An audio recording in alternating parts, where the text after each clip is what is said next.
Final thoughts. Where is Pantera 10 years from now? I mean, everything goes even better than you expect, Dan. Where are you guys? Maybe from assets under management or just things you're doing, or what's the future?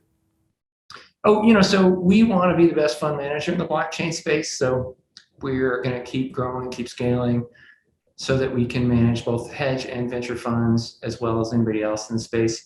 And so, we don't want to get into other, merchant banking or, lots of these other things that some of our competitors are doing. We really just want to stay focused on being very good at fund management. But I think the industry is growing.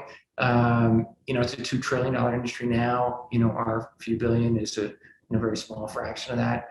I think the industry is going to be 10 times bigger in 5 years. So hopefully we're at least 10 times bigger ourselves. But you could be running $100 billion or more at that point. Who knows? Oh, it's definitely possible. We're big believers in how this is going to scale. And, a good example would be, DeFi, recently went to 100 billion of outstandings, which, we've been invested in companies like 0x since there was zero exposure in the DeFi space. So, we think it's awesome that we're up to 100 billion, but there's 100 trillion of bonds, right? So we have 1,000x of headroom in DeFi. Some firm, hopefully it's Pantera, but some firm in our space is going to be, 100 billion in 5 or 10 years. Last question everyone's dying is, how can they get involved in Pantera? I've got a few buddies in New York that are invested in your funds. They got amazing things to say about you guys.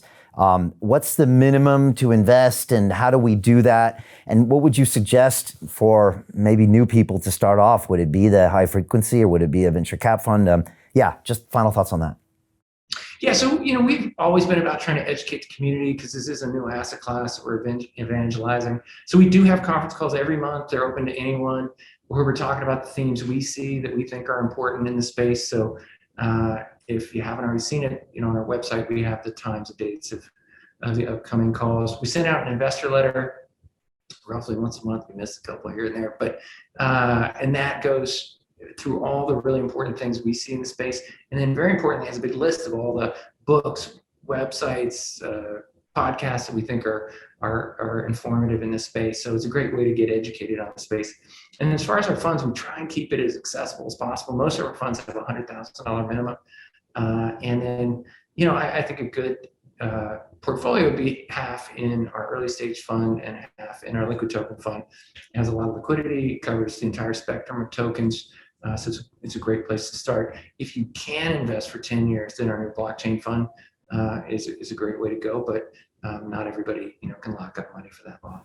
And is that more like $1 million minimum, or you can still that do one it? is $1 million. It's a much more institutionally focused product. So unfortunately, that one is $1 million. But all the rest of our funds are $100,000 minimum.